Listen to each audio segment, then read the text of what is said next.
Assalamualaikum warahmatullahi wabarakatuh. My name is Ria Artaini. I'm from class PBIB 2023. US cities, past and present.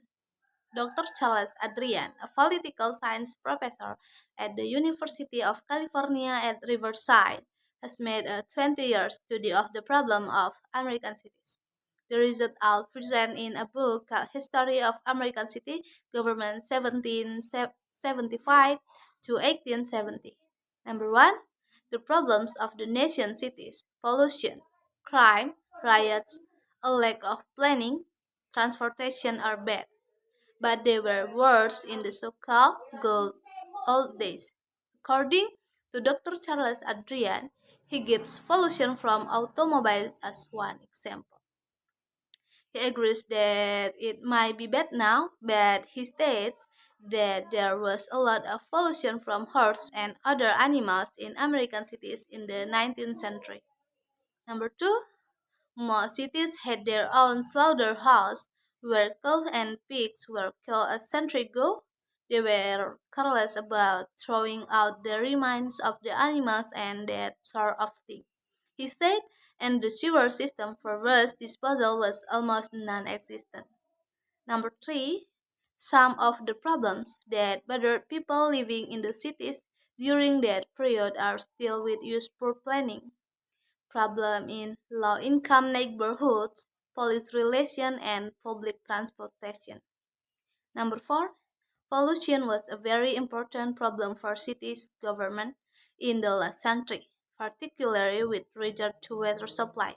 Dr. Adrian said they had some idea that water could be polluted, but they didn't know how.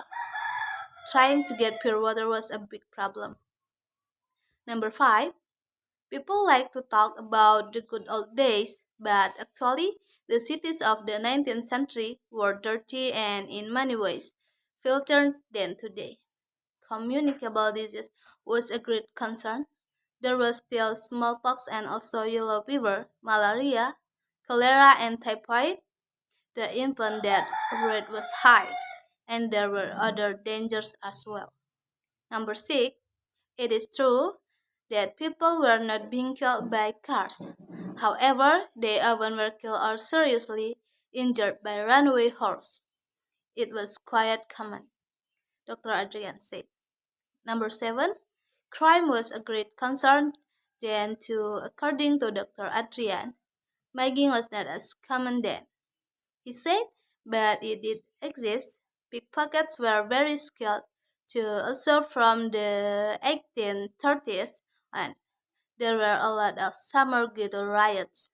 That was not just something from the 1960s.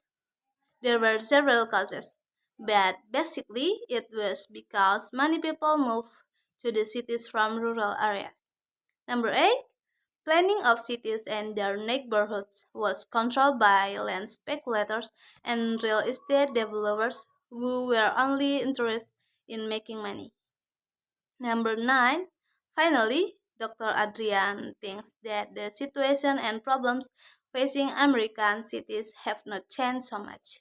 And he suggests that we look back at the past and try to learn from it. Thank you. Wassalamualaikum warahmatullahi wabarakatuh.